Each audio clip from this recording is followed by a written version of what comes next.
Everyone, I hope you all are well. Welcome back again बेटा। तो आज हम डिस्कस करेंगे आपका question number 4th, 5th and 6th। तो आते हैं बेटा फोर्थ क्वेश्चन पे। फोर्थ क्वेश्चन क्या कह रहा है, आपको फिगर्स दी हुई है। इन फिगर्स में आपको बोला गया है L and M are parallel, L and M are parallel, then we have to find the value of X. हमें किसकी वैल्यू निकालनी है, एक्स की वैल्यू।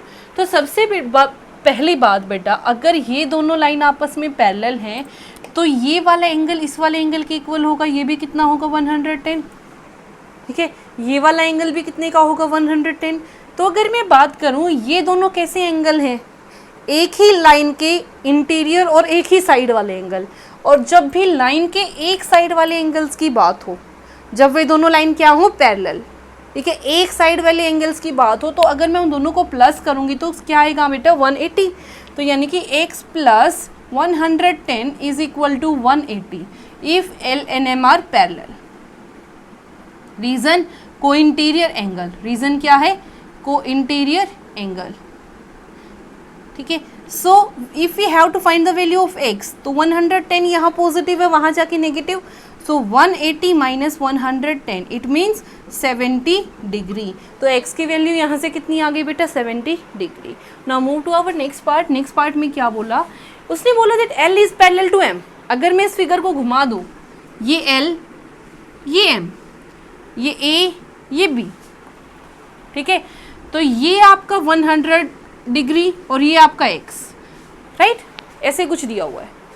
ठीक है, तो अगर मैं बात करूं तो ये 100 है और ये आपके पास x, ये दोनों लाइनें आपस में पैरेलल हैं। तो ये दोनों कैसे एंगल हैं बेटा, एक एक्सटीरियर और एक इंटीरियर, एक एक्सटीरियर और एक इंटीरियर। तो कैसा हुआ, एक एक्सटीरियर और एक इंटीरियर, तो कैसा हुआ बेटा, कोरस्पॉन्डिंग एंगल। तो क्या लिख सकती हूँ, angle x is equal to 100 degree. Reason क्या है बेटा, कोरस्पॉन्डिंग एंगल। रीजन क्या है, corresponding angle. Now move to our next question which is question number 5।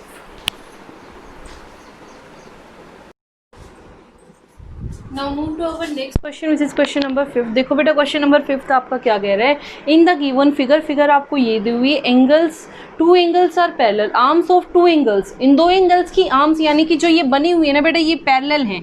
ये वाली लाइन इस वाली लाइन के क्या है, पैरेलल। ठीक है, तो अगर मैं इसको थोड़ा सा इंक्रीज करूँ, थोड़ा सा फिगर घुमाऊँ, अभी मैं सिर्फ इसको नहीं देख रही, तो देखो ये कैसा बन गया बेटा, ये लाइन ऐसे, ये लाइन ऐसे, ये 70 और ये आपका जी। मैंने क्या किया, इसको रफ कर दिया और इसको रोटेट कर दिया। ठीक है, तो ये आपका 70 और ये आपका जी, सॉरी ऐसा है, ये 70 और ये जी बाहर वाला। ठीक है, तो उसने बोला we have to find angle DGC, यानी कि ये वाला एंगल। तो अगर मैंने फिगर को रोटेट करके मैंने बताया this line is parallel to this line, right, तो एक इंटीरियर एंगल और अनदर कौन सा, एक्सटीरियर एंगल। तो कैसे एंगल हुए बेटा, कोरस्पॉन्डिंग एंगल। कैसे एंगल हुए, कोरस्पॉन्डिंग एंगल, तो दोनों कैसे होंगे, इक्वल। तो यहाँ से क्या आ गया, angle DGC is equal to 70 degree.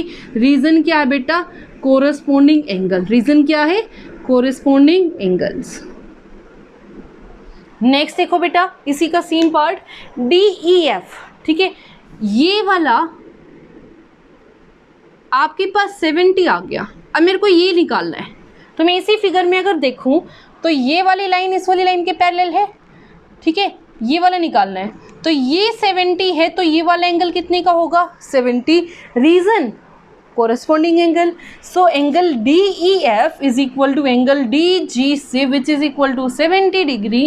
Reason क्या है, कोरस्पॉन्डिंग एंगल्स। देखो बेटा, सबसे बड़ी बात जो इनमें ध्यान रखने की है वो क्या है कि आपने देखा जब ये लाइन पैरेलल थी तो आपने ये अप्लाई किया, कोरस्पॉन्डिंग एंगल्स इक्वल हो गए। ठीक है, अल्टरनेट इंटीरियर एंगल इक्वल हो गए। अब इसका उल्टा चलेंगे, अगर एंगल्स इक्वल हो जाती हैं तो लाइन भी क्या हो जाएंगी, पैरेलल।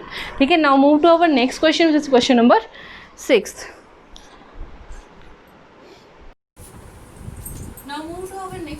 Question number 6। देखो बेटा, क्वेश्चन नंबर 6 क्या कह रहा है, आपको फिगर्स दी हुई हैं, इसमें आपने बताना कि एल एम के पैरेलल है या नहीं है। मैंने आपको क्या बोला बेटा, अगर पैरेलल हो तो आपके एंगल्स इक्वल हो जाते हैं, राइट।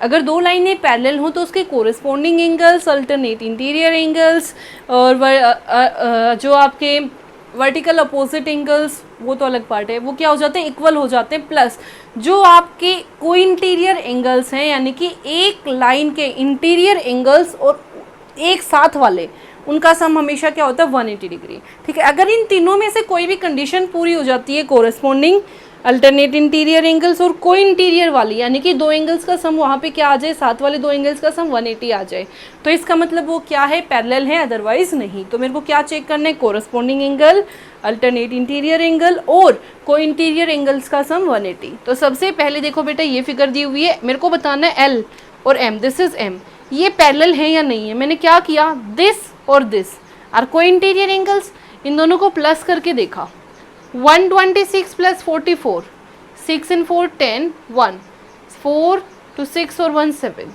और 1 कितना बना 180, लेकिन होना कितना चाहिए 180, 170 बना, होना कितना चाहिए 180। तो यहाँ से क्या आ गया, no, L is not parallel to M।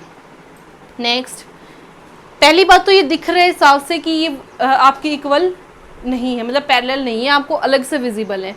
दूसरी बात आप क्या करोगे, देखो बेटा, ये 75 तो ये भी 75, राइट, वर्टिकल अपोजिट एंगल, ये तो पैरेलल लाइन के लिए कंडीशन नहीं होती, सिर्फ इंटरसेक्टिंग लाइन के लिए होती है। ये 75 और ये 75 बन गया 150। मेरे को चाहिए क्या, अगर ये दोनों लाइन आपस में पैरेलल हैं तो इन दोनों का सम कितना होगा 180 डिग्री, लेकिन आया कितना 150। तो यहाँ से भी no, L is not parallel to M।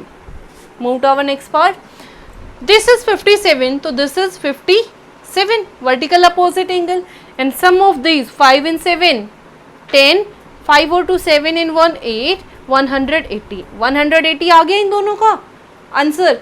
तो it means yes, L is parallel to M। Next, if this is 72 तो ये भी आपका कितना होगा 72, vertical opposite angle, 98 plus 72, 8 plus 2 10, यहाँ से 1 9 और 1 10, 10 और 1 7, कितना आ गया 17।